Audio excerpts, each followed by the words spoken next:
Nous sommes de l'étoffe dont sont faits les rêves.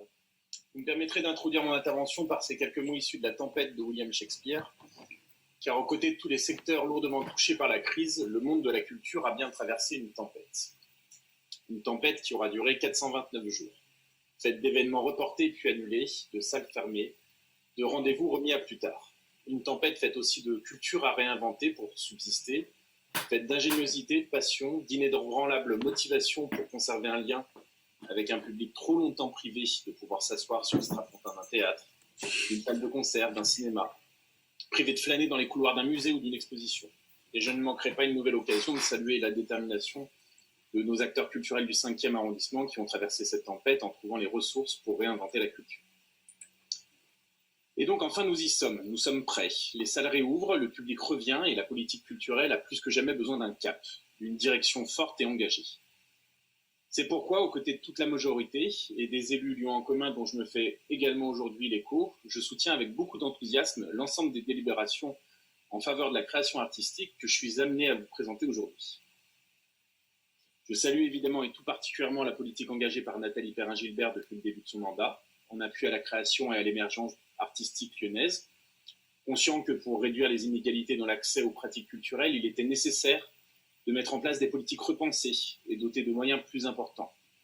Conscient que pour créer une culture de droit pour toutes et tous, il fallait établir de nouveaux équilibres, en œuvrant à la parité femmes-hommes au sein des structures, en soutenant des acteurs culturels qui participent activement à la vie de la cité, par un ancrage local fort, par des partenariats développés entre les acteurs du territoire ou encore des actions culturelles diversifiées, pour toucher tous les publics.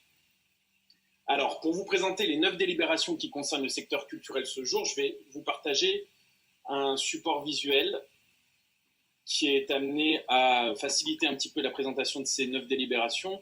Et je regrouperai également une partie de cette présentation pour accélérer les choses. Je vais essayer et tenter de partager mon écran. Voilà. Donne-moi une petite seconde. Est-ce que c'est bon? Oui. Merci beaucoup. Alors, j'arrive à la fin.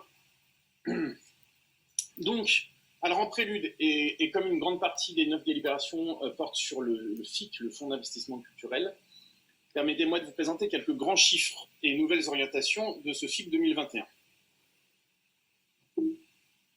Évidemment, aux répétitions, tout marche, et aujourd'hui, beaucoup moins. Voilà. Donc, il y a 171 structures soutenues en 2021, contre 136 en 2020, 35 nouvelles structures soutenues en 2020, 75 augmentations de subventions et 11 baisses de subventions. Ça, c'est des chiffres généraux, mais qui traduisent effectivement d'une volonté forte de soutenir encore au-delà. Je vais vous partager également ce slide. Alors, parmi les grandes orientations, on notera une augmentation du budget global de 477 000 euros. Et on remarquera surtout le soutien de la ville de Lyon par la volonté affirmée de Nathalie Perrin-Gilbert de soutenir les acteurs émergents, qu'il s'agisse des scènes découvertes, du centre d'art ou de nouveaux lieux de résidence, avec une augmentation d'enveloppe de 115 000 euros.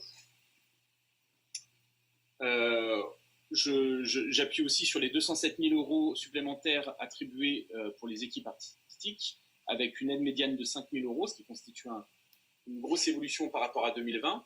Et enfin, le soutien affirmé à certains événements, les Utopistes, Sens Interdit, Lyon BD, Peinture Fraîche, Woodstore et plusieurs festivals de cinéma. Ça, c'est pour la présentation générale.